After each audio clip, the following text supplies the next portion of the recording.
जी संगत जी, सभी को जय गुरु जी। शुक्राना गुरु जी महाराज का, लख लख शुक्राना संगत जी। कोई भी शिव पुराण के अध्याय जिनसे छूट गए हैं या जिनके रह गए हैं तो वो पहले दिन की वीडियो से स्टार्ट करें और अपनी शिव पुराण कोशिश करें कि पितृपक्ष में ही कंप्लीट हो जाए।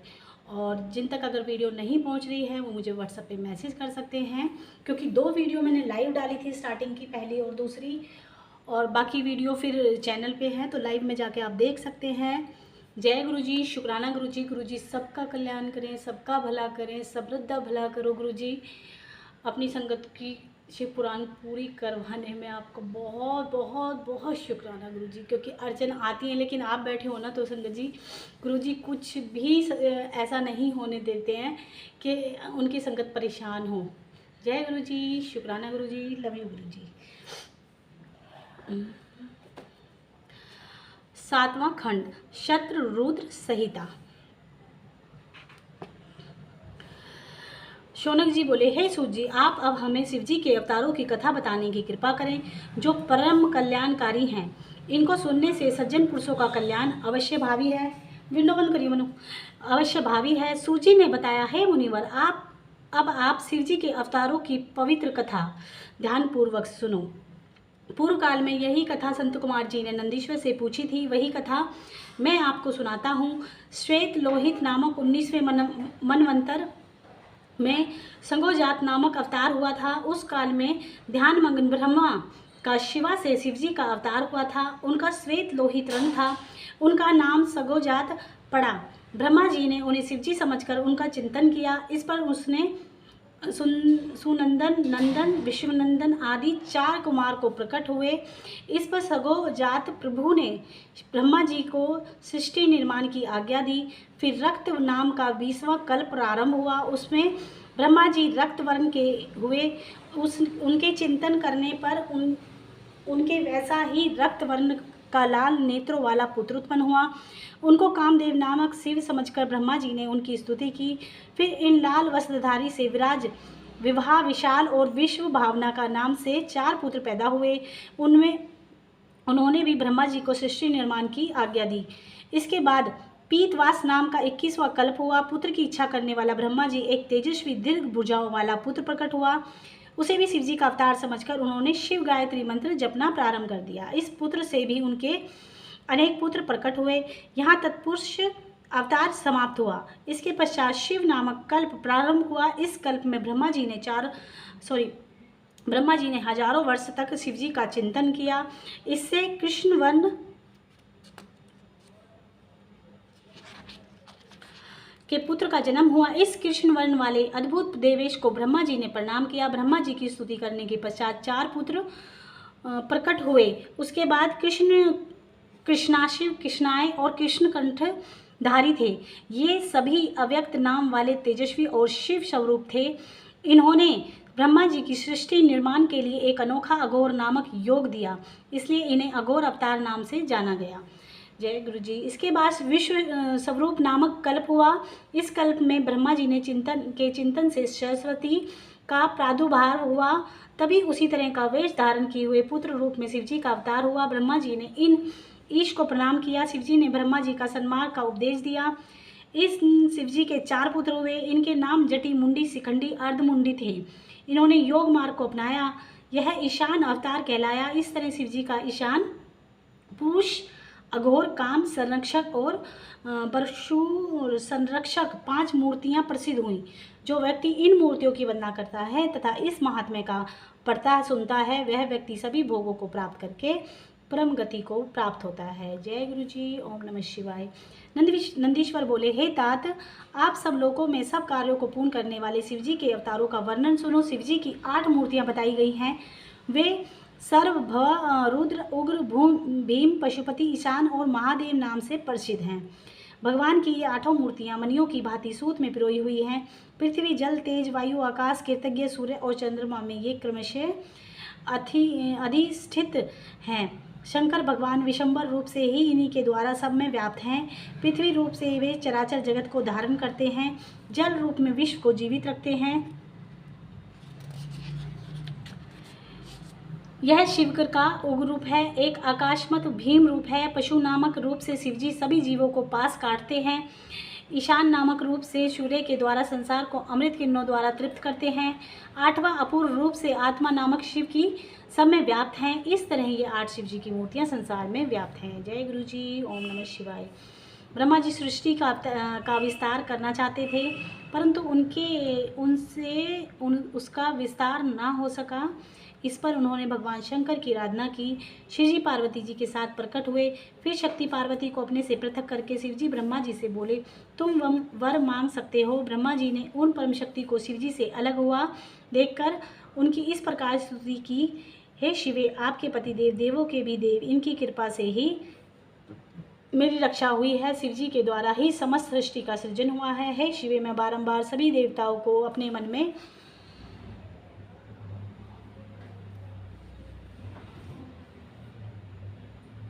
एक सेकंड। जय गुरु जी, जय गुरु जी, जय गुरु जी, जय गुरु जी। ताशु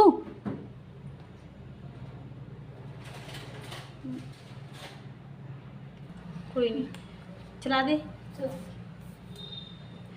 ईशान नामक रूप से सूर्य के द्वारा संसार को अमृत किरणों द्वारा तृप्त करते हैं। 8वां अपूर्व रूप से आत्मा नामक शिव ही सब में व्याप्त हैं। इस तरह ये 8 शिव जी की मूर्ति संसार में व्याप्त है।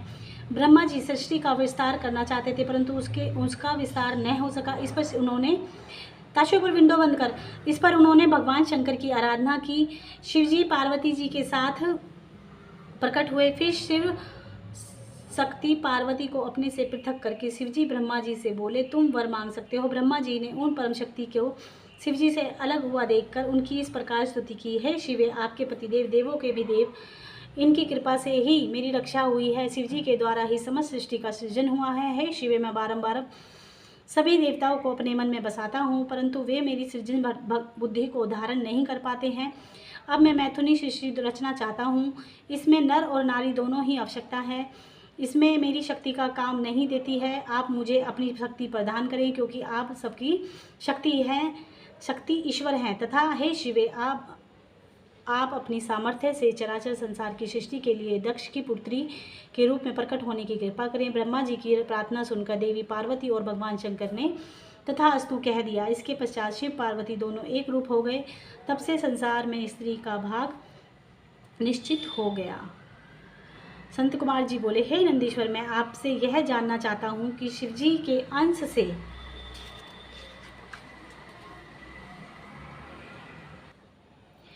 आप किस प्रकार पैदा हुए, शिव का तत्व ज्ञान कैसे हुआ। नंदीश्वर ने बताया, हे संत कुमार जी, एक बार की बात है कि शिलाद मुनि के पुत्र की कामना हेतु तब किया। इंद्र उन्हें वरदान देने आए। उन्होंने इंद्र से कहा, यदि आप मुझ पर प्रसन्न हैं तो मुझे अयोनिज और मृत्युहीन पुत्र दीजिए। इंद्र लोग बोले, मृत्युहीन तो इस संसार में कोई भी नहीं हो सकता, ऐसा सर्वथा असंभव है। हाँ, यदि शिवजी चाहें तो ऐसा वरदान दे सकते हैं। यह सुनकर शिलाद मुनि ने महादेव जी की आराधना प्रारंभ कर दी। 1000 वर्ष तक वे घोर तपस्या करते रहे। उनके शरीर पर दीपक की मिट्टी चढ़ गई।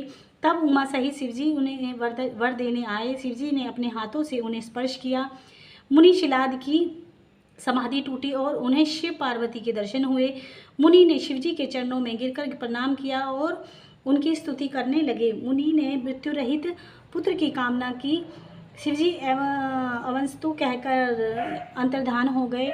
शिलाद ने यह सारा वृत्तांत मुनियों को बताया और यज्ञ करने हेतु आंगन खोदने लगे। तब मैं शिवजी की आज्ञा से उनके यहाँ प्रलयायन के समाचार चमकने वाला पुत्र प्रकट हुआ। देवताओं ने पुष्पों की वर्षा की। 3 नेत्र वाला चतुर्भुज और जटा मुकुटधारी बालक को देखकर पिता शिलाद अत्यंत प्रसन्न हुए। मैं पर्णकुटी में पिता के साथ गया। वहाँ मैं साधारण बालक बन गया। इससे पिता को दुख हुआ, परंतु पुत्र स्नेह के कारण उन्होंने मेरी सभी जातक कर्म किए और उन्होंने मेरा नाम नंदी रखा।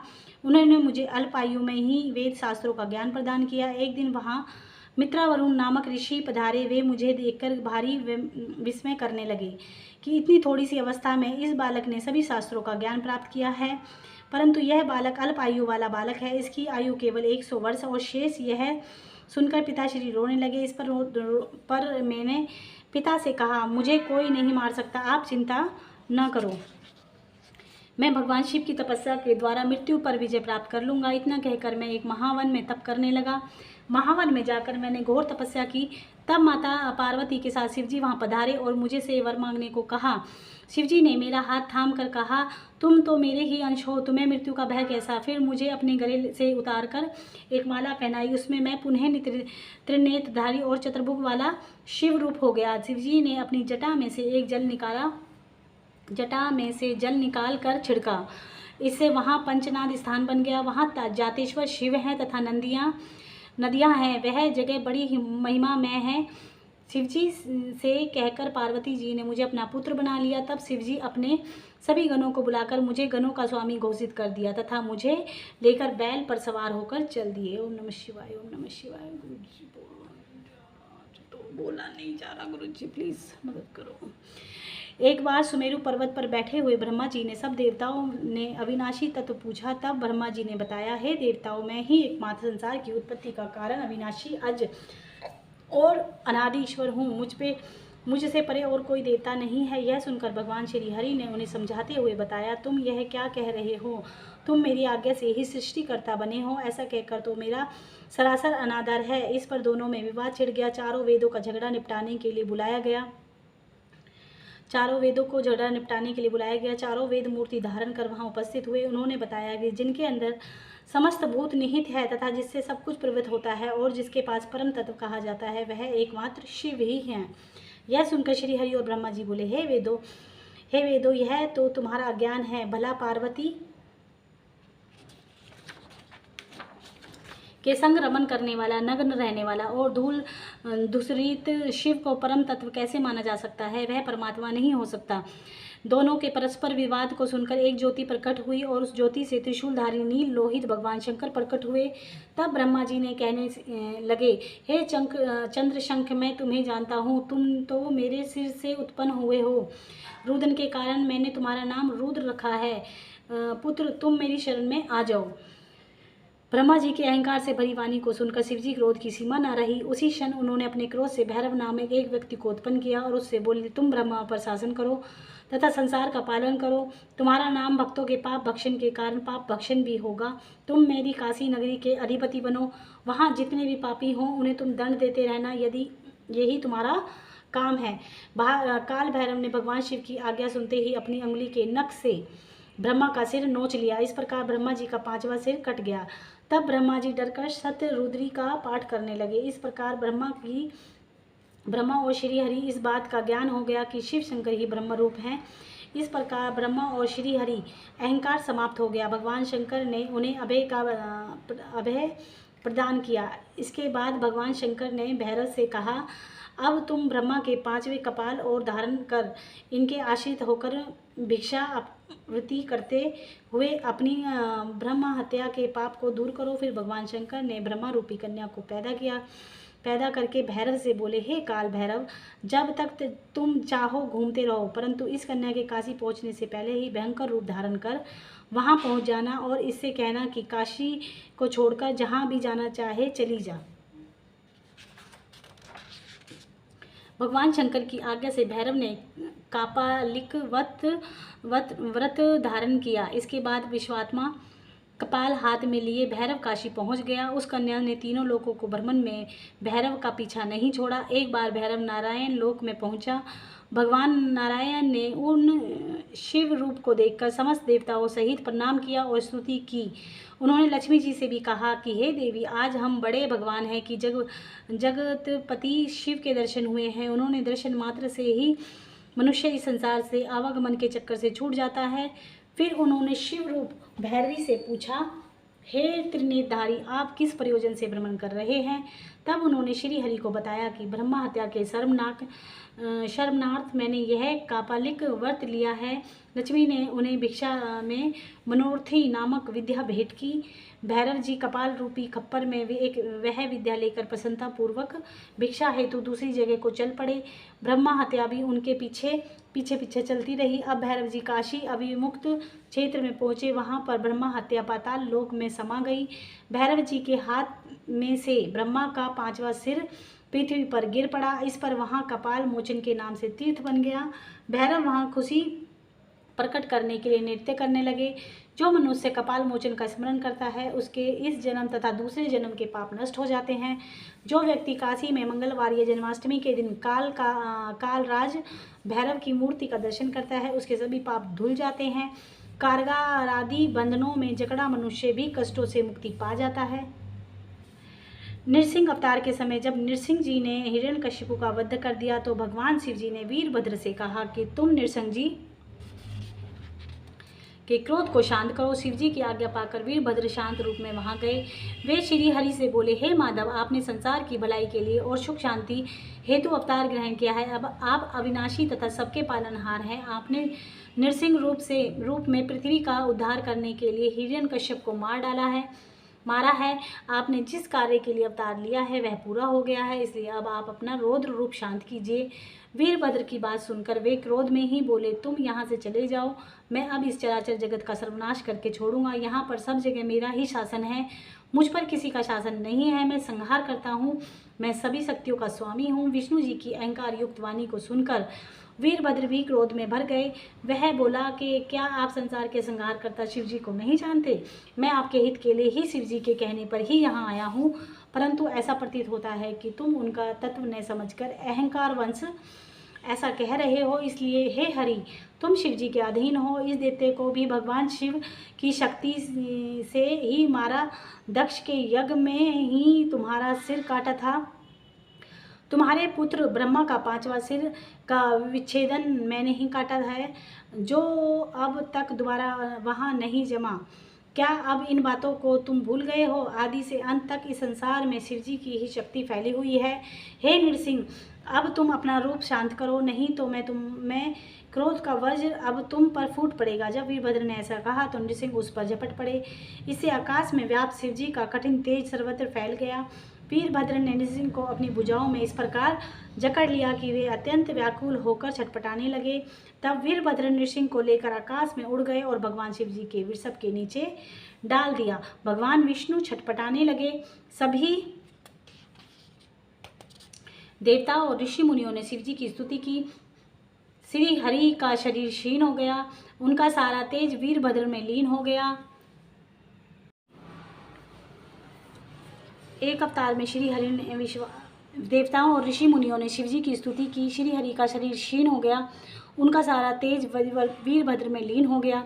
देवताओं की स्तुति सुनकर भगवान शंकर बोले, आप घबराओ नहीं, इससे इनकी महत्ता कम नहीं होगी। तब तक पक्षीराज सरब यह कहकर श्री हरि के शरीर को लेकर पर्वत पर चले गए। तभी भगवान शंकर नृसिंह जी के चर्म को धारण करने लगे और मुंडमाला में उसका मुख भी सम्मिलित कर लिया। समस्त देवता भी श्री हरि सहित शिवजी की स्तुति करके अपने अपने धामों को चले गए। एक अवतार में श्री हरि ने विश्वानर के यहाँ अवतार ग्रहण किया तथा एक पुरानी कहानी के अनुसार नर्मदा नदी के तट पर नर्मपुर नगर स्थित है। वहाँ पर शिव भक्त विश्वानर नाम के मुनि रहते थे। वे संपूर्ण शास्त्रों के ज्ञाता और शिव चरणों के श्रद्धालु तथा लोकाचर में चतुर थे। उनका विवाह सुचिष्मति नामक कन्या से हुआ। उनकी पत्नी ने उनकी मन लगाकर खूब सेवा की। मुनि ने अपनी पत्नी से उसी सेवा से प्रसन्न होकर वर मांगने को कहा। पत्नी बोली, मुझे शिवजी के समान पुत्र चाहिए। मुनि विश्वानर ने अपनी पत्नी से कहा, इस वरदान के लिए मैं भगवान शिवजी की तपस्या करूंगा और उनसे वरदान पाकर तुम्हारी इच्छा को पूर्ण करूंगा। तुम्हारी इच्छा अवश्य पूरी होगी। मुनि विश्वानर काशी नगरी में मणिकर्णिका घाट पर तप करने लगे। 1 वर्ष तक तप करने के पश्चात 13वें माह में वे गंगा जी में स्नान के पश्चात लिंग की पूजा करने गए। उन्होंने वहां लिंग के मध्य में एक 8 वर्षीय बालक को देखा। वह बालक बहुत ही सुंदर पीली जटा धारण किए हुए मुकुट लगाए नग्न अवस्था में था। वह बालक धीरे धीरे मुस्कुराता हुआ मुनि को देख रहा था। उस बालक की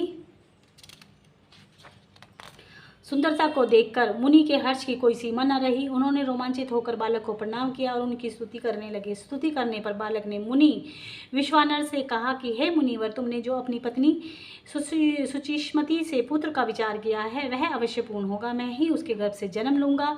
मेरा नाम ग्रहपति होगा। इस प्रकार मुनि को वरदान देकर वह बालक अंतर्धान हो गया। मुनि भी शिवजी का स्मरण करते हुए प्रसन्न मन से घर को चले गए। मुनि विश्वानर के घर आकर अपनी पत्नी को सब समाचार सुनाए। समय आने पर उनकी पत्नी गर्भवती हो गई।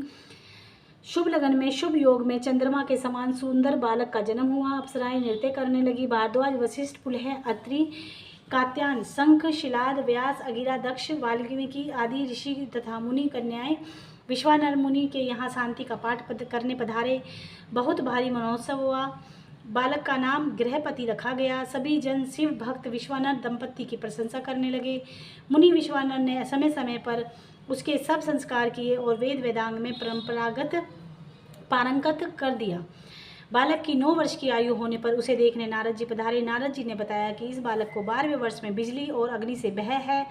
नारद जी की बातों को सुनकर मुनि विश्वानर और उनकी पत्नी सुचिस्मति का महान दुख हुआ और दोनों रोने लगे।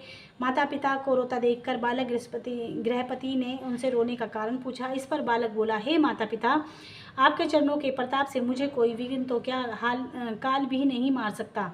आप चिंता करना छोड़ दीजिए। मैं मृत्युंजय मंत्र का जाप करके अपनी रक्षा स्वयं कर लूँगा। बालक बात सुनकर माता पिता को ढाढ़स बंधा और कहने लगे, हे वत्स, मृत्युंजय मंत्र से समस्त विघ्नों का नाश हो जाता है। बालक गृहपति ने माता पिता के चरणों की वंदना की और काशी जाकर गंगा में स्नान करके भगवान शिव जी की पूजा की। शिवलिंग की पूजा करने से उसे भारी संतोष प्राप्त हुआ। वह कहने लगा कि मैं कितना भाग्यवान हूँ जो मुझे विश्वेश्वर शिव के दर्शन हुए। नारद जी के कथन के कारण मेरा भाग्योदय कर दिया। गृहपति ने वहाँ पर एक शिवलिंग की स्थापना की तथा कठोर नियमों का पालन करते हुए 108 घड़ों से शिवलिंग को स्नान कराया करता। इसके पश्चात नील कमलों की माला अर्पण करता। नारद जी के वचनों को सत्य करने के लिए 12 वर्ष में इंद्र वज्र लेकर गृहपति के पास आए। इंद्र गृहपति से बोले, तुम्हारी जो इच्छा हो मुझसे वर मांग सकते हो। परंतु गृहपति मधुर वाणी में उनकी स्तुति करते हुए कहा, मुझे आपसे वरदान नहीं लेना है, मैं तो केवल शिव जी से वरदान प्राप्त करूंगा। इंद्र ने कहा, शिव जी मेरे से बढ़कर नहीं है, तुम लड़कपन छोड़कर वरदान मांग लो, क्योंकि मैं सब देवताओं का स्वामी हूँ, अतः शीघ्रता पूर्वक वर मांग लो। बालक गृहपति ने कहा, मैं केवल शिव जी से ही वरदान चाहता हूँ। इस पर इंद्र ने उसे वज्र से डराया। बालक बिजली से युक्त वज्र को देखकर मूर्छित हो गया। बालक के मूर्छित होते ही भगवान शंकर पार्वती सहित वहां पर प्रकट हुए। उन्होंने अपने स्पर्श से बालक को गृहपति को सचेत किया और बोले, डरो मत, इंद्र को तुम्हारी परीक्षा लेने के लिए मैंने ही भेजा था। तुम मेरे भक्त होने के कारण तुम्हारा कोई बाल विवाह का नहीं कर सकता। तुम्हारे द्वारा स्थापित शिवलिंग के तेज से कोई भी ठहर नहीं सकता। यह अग्निश्वर महादेव शिवदेव सदैव बिजली और अग्नि से रक्षा करते रहेंगे। इतना कहकर भगवान शिव उसी लिंग में अंतर ध्यान हो गए। समुद्र मंथन के समय उससे विष निकलने पर सभी देवता व राक्षस घबरा गए और शंकर जी को अवगत कराया। दयालु शिव जी ने उस विष को अपने कंठ में धारण कर लिया। तब से वे नीलकंठ कहलाने लगे। समुद्र मंथन में इसके बाद अनेक रत्न और अमृत निकला। उस अमृत को केवल देवताओं ने ही पान किया, राक्षसों को अमृत नहीं दिया गया। इससे दोनों पक्षों में घमासान युद्ध प्रारंभ हो गया। राहु के डर से चंद्रमा शिव की शरण में पहुंचा। शिव जी ने चंद्रमा को अपने मस्तक पर धारण कर लिया। इस देव दानवों के युद्ध में अमृतपान करने के कारण देवता विजयी हुए। इससे देवों में भारी हाहाकार मच गया। वे देवता के बल को क्षुद्र मानकर अपने पराक्रम की प्रशंसा में लीन हो गए। उनका अहंकार दूर करने के उद्देश्य से शिवजी यक्ष का रूप धारण कर उनके पास आए। देवताओं से कहा, अब तुम यहाँ रुक कर क्या कर रहे हो? सभी देवता गर्व से भरकर बोले, तुमने दैत्यों को परास्त कर दिया है। अब हम विचार कर रहे हैं कि हमारे आगे दैत्यों का बल नगण्य है। इस पर यक्ष अपने शिवजी ने कहा, तुम्हारा विमान झूठा है, तुम्हें विजय दिलाने वाला कोई नहीं है। तुम अपने प्रभु शिव शंकर को भूल गए हो। यदि तुम अपने बल पर इतना ही अभिमान है तो इस तिनके को यहाँ रोप देता हूँ, तुम इसे उखाड़ कर ही दिखा दो या अपने अस्त्र शस्त्रों से इसे काट दो। इतना कहकर यक्ष ने एक तिनका रोप दिया। विष्णु, इंद्र आदि सभी देवताओं ने अपने अपने अस्त्रों का प्रयोग किया, परंतु कोई भी सफल ना हो सका। इसके बाद आकाशवाणी सुनाई दी कि हे देवताओं, तुम्हारे सम्मुख जो यक्ष खड़े हैं वास्तव में वे स्वयं भगवान भोलेनाथ हैं, जो तुम्हारे मिथ्या गर्व को नाश करने के लिए आए हैं। यह सुनकर सभी आश्चर्य में पड़ गए और यशेश्वर महादेव जी की स्तुति करने लगे।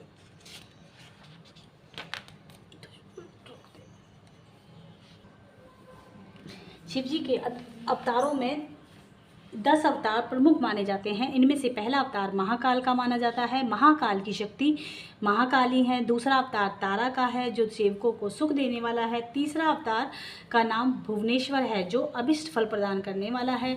इस अवतार की शक्ति बाला भुवनेश्वरी को माना जाता है। चौथा अवतार विदेश की षोडशी शक्ति है जो भक्तों को सुख पर शांति प्रदान करती है। पांचवें अवतार का नाम भैरव है। उनकी भैरव शक्ति उपासकों की मनोकामनाएं पूर्ण करती हैं। छठा अवतार छिन्नमस्ता का है। सातवां अवतार शंभु का धूम्रवान नामक अवतार है। इसकी धूमावती नामक शक्ति उपासकों को फल प्रदान करने वाली है। आठवां अवतार का नाम बगलामुख है जिसकी शक्ति बगलामुखी है। नवा अवतार का नाम मातंग है। इस अवतार की शक्ति मातंगी है। शिवजी का 10वें अवतार का नाम कमल है। इसकी शक्ति बाला भुवनेश्वरी है। जय गुरु जी। ओम नमः शिवाय। पुराने समय की बात है कि जब इंद्र अमरावती को छोड़कर भाग गए तो शिव भक्त उनके पिता श्री कश्यप जी को महान दुख हुआ। वे इंद्र को धैर्य देकर शिवजी की काशी नगरी में ले आए। वहां जाकर गंगा जी ने स्नान किया तथा शिवजी का दर्शन करके पूजन किया। इसके बाद काशी में शिवलिंग की स्थापना करने हेतु चिरकाल तक तपस्या की। शिवजी उसकी तपस्या में प्रसन्न हुए। शिवजी ने कश्यप जी से वर मांगने को कहा। कश्यप जी ने कहा, मैंने अपने पुत्रों से दुखी हूँ, ऐसा कोई उपाय दिखाई कीजिए जिससे मैं सुखी हो जाऊं। मुझे ऐसा वर प्रदान कीजिए कि भविष्य में और पैदा होने वाले पुत्र देवताओं और दानवों को कष्ट ना पहुँचाएं। ओम नमः शिवाय। भगवान शिवजी तथास्तु कहकर अंतर्धान हो गए। इसके बाद भगवान शिवजी अपना वचन पूरा करने हेतु कश्यप जी से सुरभि में प्रकट हुए। बड़ा भारी उत्सव मनाया गया, मानो सभी शिव में हो गया है। उसी समय शिवजी के निम्न अवतार हुए कपाली, पिंगल, भीम, विरूपाक्ष, विलोहित, शास्ता, आज्ञपाद, अपिबर्द्यु, शंभु, चंड तथा भाव। उपरोक्त सभी साक्षात इंद्र के रूप तथा सुख के सागर हैं। इन 11 रुद्रों ने देवताओं के भलाई के लिए युद्धों में असंख्य दैत्यों का संहार किया है। संग जी आज बोला नहीं जा रहा है, पता नहीं क्या हो रहा है, मुझे भी नहीं पता, पढ़ने में बड़ी दिक्कत हो रही है। महर्षि अत्रि जी ने अपनी पत्नी अनसुईया के साथ ब्रह्मा जी के कहने पर पुत्र प्राप्ति के लिए शिव जी की आराधना की। दोनों पति पत्नी ने यक्ष पर्वत विंध्याचल के पास नदी के तट पर बैठकर घोर तपस्या करने लगे। उनके शरीर से तीक्ष्ण अग्नि की ज्वाला प्रकट हुई। इस ज्वाला से तीनों लोग भस्म होने लगे। सब ऋषि मुनि इंद्र देवता मिलकर ब्रह्मा जी के पास गए, उनसे अपना दुख निवेदन किया। ब्रह्मा जी सबको भगवान शंकर के पास ले गए। सबने भगवान शंकर की स्तुति की। इसके पश्चात उनसे अग्नि के तेज का वर्णन करके उनसे उत्पन्न दुखों का वर्णन किया। त्रिदेव ब्रह्मा विष्णु महेश तीनों बैठकर विचार विमर्श करने लगे। इसके बाद त्रिदेव अति ऋषि को वर देने के लिए उनके पास गए। अत्रि ऋषि ने त्रिदेवों को पहचान कर उनकी स्तुति की। त्रिदेवों ने अपनी अभिन्नता को प्रकट कर अपने अंश से पुत्र होने का वर दिया। इस कारण अत्रि मुनि को अनसुईया से 3 पुत्र प्राप्त हुए। ब्रह्मा के अंश से चंद्रमा, विष्णु के अंश से दुर्वासा हुए। दुर्वासा जी ने अनेक चरित्र निर्वाह किए। राजा अम्बरीश ने उनकी परीक्षा लेनी चाहिए। इससे दुर्वासा जी क्रोध से भरकर श्राप देने लगे। सुदर्शन चक्र ने दुर्वासा का पीछा किया, परंतु आकाशवाणी द्वारा चक्र को रोक दिया गया। दुर्वासा को शिवजी का स्वरूप समझकर अम्बरीश ने स्तुति की तथा विधिवत भोजन कराया। एक बार दुर्वासा जी ने भगवान श्री रामचंद्र जी की परीक्षा ली। काल रूप दुर्वासा ने रामचंद्र जी से परीक्षा करा ली कि हमारे दोनों के संवाद में कोई अन्य न आए, परंतु लक्ष्मण जी ने वहां आ गए। इससे रामचंद्र जी ने अपने प्रण के अनुसार अपने प्रिय भाई को त्याग दिया और इससे दुर्वासा जी अति प्रसन्न हुए। इसी प्रकार दुर्वासा जी ने भगवान श्री कृष्ण की भी परीक्षा ली थी। दुर्वासा जी भगवान श्री कृष्ण के यहाँ भोजन करने आए। भगवान श्री कृष्ण ब्राह्मण भक्त हैं, ऐसा समझकर उन्होंने भगवान श्री कृष्ण की परीक्षा ली। भगवान श्री कृष्ण ने रुक्मणी के साथ रथ में जुत कर उन्हें बैठाकर चलने लगे। दुर्वासा जी ने वरदान दिया कि तुम्हारे शरीर के अंग वज्र की तरह हो जाएं। एक बार दुर्वासा जी जल में नग्न होकर नहा रहे थे। द्रौपदी ने अपनी साड़ी को फाड़कर उन्हें शरीर ढकने को दिया। वह साड़ी का टुकड़ा जल में बहता हुआ दुर्वासा जी के पास पहुंच गया। उस वस्त्र से दुर्वासा जी ने अपने गुप्तांग ढक लिए और द्रौपदी को साड़ी के बढ़ने का वरदान दिया। इस वरदान से द्रौपदी ने पांडवों की राज रखी। इस प्रकार उन्होंने अनेक चरित्र किए। जय गुरु जी। ओम नमः शिवाय। जब विष्णु भगवान ने मोहिनी रूप धारण किया तो शिवजी मोहिनी के रूप पर मोहित हो गए। इससे उनका वीर्य संकलित हो गया। सप्तऋषियों ने उस वीर्य को पत्ते पर स्थापित कर गौतम की पुत्री में रामचंद्र जी के हित के लिए स्थापित कराया। इस वीर्य से केशरी के शंकर सुवन हनुमान जी का जन्म हुआ। वे वानर रूप में पराक्रमी थे। उन्होंने बालकाय में सूर्य को एक मधुर फल समझकर अपने मुंह में रख लिया, परंतु देवताओं की विनती करने पर सूर्य को छोड़ दिया। शंकर जी इसीलिए कहते हैं शिव जी के अंश ही हैं हनुमान जी। और अगर गुरु जी कई बार हनुमान मंदिर हनुमान चालीसा करने के लिए आपके पास मैसेज आते हैं तो शंकर जी अपने आप को भ्रम में ना डालें, आप किया करो। देवताओं के हनुमान जी को शिवजी का अवतार समझकर अनेक वरदान दिए। सूर्य देव से उन्होंने अपनी विद्याएं ग्रहण की। माता की आज्ञा से सूर्य के अंश से उत्पन्न सुग्रीव से मित्रता की। वे सुग्रीव के मंत्री बनाकर श्री राम को जब सुग्रीव से मित्रता हो गई तो वे श्री राम के कार्य के लिए लंका में सीता जी की खोज में गए। माता जानकी को लंका में पता लगाकर लंका को जलाकर अपने प्रभु श्री राम जी के पास पधारे। इसके पश्चात श्री रामचंद्र जी के पास वानर सेना लेकर लंका पर आक्रमण किया। को पत्थरों और पहाड़ों से लाकर समुद्र पर पुल बांधने में उन्होंने सहायता की। श्री रामचंद्र जी की विजय की इच्छा से शिवलिंग स्थापित कराकर पूजन किया। शिवजी से वरदान प्राप्त कर श्री राम ने दैत्यों का संहार किया। हनुमान जी ने भी युद्ध में अनेक दैत्यों को मौत के घाट उतार दिया। श्री राम की सेना की रक्षा की। शक्ति से घायल लक्ष्मण जी के लिए संजीवनी बूटी लाए। अहि रावण को मारकर राम लक्ष्मण को लेकर आए। उन्होंने अनेक लीलाएं की। जय गुरु जी। ओम नमः शिवाय। एक बार शिवजी पार्वती के साथ विहार कर रहे थे। द्वार पर भैरव थे। लीला बाहर से उन्मुक्त होकर पार्वती जी बाहर जाने लगी तो भैरव ने विहार युक्त मन से उन्हें स्त्री के भाव से देखा तथा बाहर जाने से रोका। पार्वती जी ने उसके मनोभावों को पढ़ लिया और उसे श्राप दिया कि तू पृथ्वी पर जाकर मनुष्य बन जा। इससे भैरव पृथ्वी पर आकर बेताल नाम से प्रसिद्ध हुए। शंकर पार्वती जी भी इसने वश पृथ्वी पर अवतरित हुए। उस समय शंकर जी का नाम महेश हुआ और पार्वती का नाम शारदा पड़ा। इस प्रकार शिवजी ने अपनी लीलाएं की। जब देवताओं और दानवों ने अमृत के लिए समुद्र का मंथन किया तो अमृत की प्राप्ति पर देव दानवों में युद्ध हो गया। त्रिलोकी में यह युद्ध देवासुर संग्राम के नाम से प्रसिद्ध हुआ। अमृत की बूंदों से एक सुंदर रमणिया भी उत्पन्न हुई। भगवान शिव की माया से उनके अनेक गुप्त अंग सुंदर रूप में प्रकट हुए। दैत्य इन रमणियों को पताल में ले गए। भगवान श्री हरि दैत्य को भालों से मारते मारते पताल में गए। वहां पर उन्होंने इन सुंदर रमणियों को देखा। विष्णु जी ने इन सुंदर स्त्रियों के साथ रमन करके अनेक वीर पुत्रों को उत्पन्न किया। इससे बड़ा भारी युद्ध हुआ। ऋषियों मुनियों और हार्दिक कष्ट पहुंचा। इस प्रकार भगवान शंकर ने उन्हें आश्वासन दिया कि तुम्हारा कष्ट दूर करूंगा। इस हेतु शिवजी ने वृषभ का रूप धारण किया और विष्णु जी को पताल में से लाने का विचार किया। उन्होंने गरजते हुए पताल लोक में प्रवेश किया। उनकी गर्जना इतनी तीव्र थी कि उसकी आवाज़ से वहाँ का नगर ध्वस्त होकर गिरने लगा। वहाँ के निवासी व्याकुल हो गए। वृषभ रूपी शिवजी ने उपद्रव मचा रहे विष्णु के पुत्रों का सामना किया। अपने खुरों और सींगों से उन्हें मारना प्रारंभ कर दिया। विष्णु जी ने अपने पुत्रों को मारने वाले वृषभ का सामना किया। उन्होंने अनेक अस्त्रों का प्रयोग किया। वृषभ ने सभी को काट डाला। विष्णु जी ने वृषभ रूपी शिवजी की स्तुति की और अपनी गलती की क्षमा प्रार्थना की। विष्णु जी वहां से लज्जित होकर चलने लगे।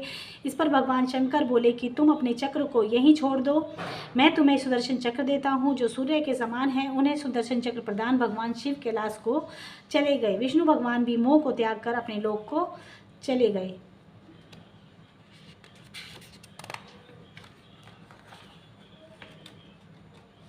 जय गुरु जी। वृत्तासुर का वध करने के लिए ब्रह्मा जी की आज्ञा से इंद्र एवं देवताओं ने वज्र का निर्माण करने के लिए दधीची ऋषि से उसकी अस्थियों की मांग की। देवताओं की प्रार्थना सुनकर श्री ने अपनी पत्नी सुवर्चा को घर के अंदर कार्य बताकर भेज दिया और स्वयं अपना शरीर त्याग कर देवताओं को अपनी अस्थियां दे दी। देवता अस्थियों को लेकर देवलोक आ गए। उन अस्थियों से वज्र का निर्माण करके इंद्र ने उस वज्र से वृत्तासुर का वध कर दिया। इधर मुनि दरीची की पत्नी घर का कार्य समाप्त कर जब बाहर आई तो उन्हें वहां पर देवता और ऋषि का कोई भी दिखाई नहीं दिया। इस पर देवताओं को कुचक समझकर उन्हें श्राप देने लगी कि तुम सभी पशु बन जाओ तथा स्वयं अग्नि में सती होने लगी। तब आकाशवाणी ने उन्हें बताया कि तुम अपने गर्भ में स्थित मुनि पुत्र की रक्षा करो, यह देवों की आज्ञा है। यह सुनकर सुवर्चा ने राम पत्थर के द्वारा अपने गर्भ का विदीर्ण कर डाला। उससे महान तेजस्वी पुत्र उत्पन्न हुआ। सुवर्चा ने उस शिव स्वरूप समझकर उसकी वंदना की तथा उसे एक पीपल के पेड़ की जड़ में बिठाकर वरदान दिया कि तुम चिरकाल तक यहाँ रहकर सबको आनंद प्रदान करते रहो। इतना कहकर वह स्वयं समाधि लगाकर इस नश्वर शरीर को त्याग कर अपने पति के पास स्वर्ग लोक में चली गई। शिव अवतार समझकर ब्रह्मा विष्णु आदि सभी देवता दधीचि के पुत्र के पास आए और उसके जन्म का भारी उत्सव मनाया। ब्रह्मा जी ने उसका नाम पिपलाद रखा। पिपलाद लोक कल्याण हेतु बहुत समय तक उस पीपल की जड़ में बैठकर तप करते रहे। इस प्रकार पिपलाद ने संसार में धर्म की स्थापना हेतु निवास किया। पिपलाद का विवाह अरण्य की पुत्री पद्मा के साथ हुआ और अपने वृद्ध शरीर की युवा से रूप में परिवर्तित कर लिया। उन्हें अपनी पत्नी से 10 पुत्र प्राप्त हुए।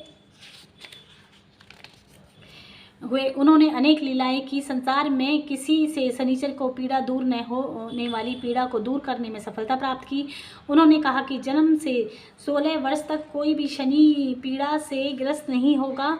इसके साथ ही शिव भक्तों को शनि कभी पीड़ा नहीं पहुंचा सकता। इसके विपरीत यदि शनि ने किसी को पीड़ा पहुंचाने की कोशिश की तो वह भस्म हो जाएगा। इस प्रकार गदि, कौशिक और पिपलाद के स्मरण मात्र से ही शनि को पीड़ा नष्ट हो जाती है। पूर्व काल की बात है कि नंदीग्राम में महानंदा नाम की ऐश्वर्य मुक्त वेश्या रहती थी। वह गान विद्या से परंपरागत सदैव शिवजी को जाप करती रहती थी तथा पार्वती शिवजी सहित शिवजी की पूजा किया करती थी। वह रुद्राक्ष की माला धारण किए रहती थी। इसके साथ ही वह शिवजी के सम्मुख नृत्य करती रहती थी। एक दिन उसकी परीक्षा हेतु शिवजी वेश्या का रूप धारण कर उसके सामने उपस्थित हुए। उसने दोनों हाथ में रतन जड़ित कंगन था। उन्हें देख महानंदा की खुशी का ठिकाना न रहा। वेश्या रूपी शिव उसके भाव को समझ गए। वे महानंदा से बोले कि ऐसा प्रतीत होता है कि तुम्हारा मन इन कंगन को देखकर बेचैन हो गया है। तुम इसे ले सकती हो, परंतु यह तो बताओ कि इसका मूल्य क्या दोगी। वेश्या बोली, मैं तो वेश्या ठहरी, कोई पतिव्रता स्त्री तो हूँ नहीं। यदि आप इस कंगन को मुझे दे देते हो तो मैं दिन रात आपके साथ व्यतीत कर सकती हूँ। शिव रूपी वेश्या ने उसका प्रस्ताव स्वीकार कर लिया। शिवजी ने उसे कंगन उतार कर देते हुए कहा कि इस व्यवहार से मैं सूर्य और चंद्रमा प्रणाम है। 3 बार सूर्य चंद्रमा का उच्चारण कर मेरे हृदय को स्पर्श करो। वेश्या बोली, मैं 3 दिन और रात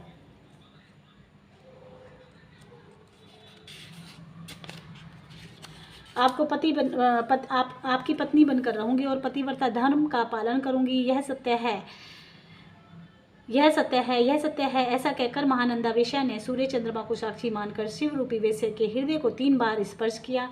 शिवजी ने उसे एक रत्न जड़ित शिवलिंग प्रदान किया और बताया कि यह परम गोपनीय लिंग है, इसे सुरक्षित रखना। यह शिवलिंग को नृत्य मंडल में रखकर शिवजी के साथ मखमली गद्दों पर शयन हेतु चली गई।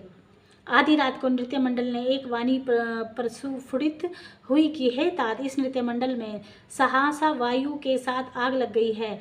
यह सुनकर वेश्या ने उठकर बधे हुए बंदर और मुर्गी आदि को छोड़कर उनकी जान बचाई। शिवजी द्वारा प्रदान किया गया लिंग जलकर भस्म हो गया। इससे शिव रूपी वेश्या को वेश्या बहुत दुखी हुई और वेश्या बोला कि प्राणों से भी प्यारा जब शिवलिंग ही जल गया तो मैं भी जीवित रहकर क्या करूँगा। उसने वेश्या के नौकरों द्वारा चिता तैयार कराकर उसमें अपना शरीर भस्म कर डाला। वेश्या ने सोचा, जब शिव भक्त वेश्या मारा गया तो अब मेरी प्रतिज्ञा का क्या होगा। मैंने सत्य को अपनाया था, अतः मुझे भी इसी के साथ अग्नि में प्रवेश कर जाना चाहिए। ऐसा विचार कर वह भी प्राण त्यागने के लिए तत्पर हो गई। दूसरे लोगों ने उसे ऐसा करने से रोका, परंतु वह नहीं मानी। उसने अपना समस्त धन और संपत्ति को ब्राह्मणों को दान कर दिया और अग्नि में शरीर को भस्म करने को तैयार हो गई। तभी विश्वात्मा शिवजी प्रकट होकर गए। वे करोड़ों सूर्यों के समान कांति युक्त और दिव्य रूपधारी थे। वेश्या यह देखकर आश्चर्य में पड़ गई। वह प्रेमाश्रु बहाने लगी। शिवजी ने उसे धैर्य बधाते हुए कहा कि मैंने तेरी परीक्षा ली थी। उस वेश्या ने अपने नौकरों के साथ शिवजी के चरणों की सेवा का वरदान मांगा।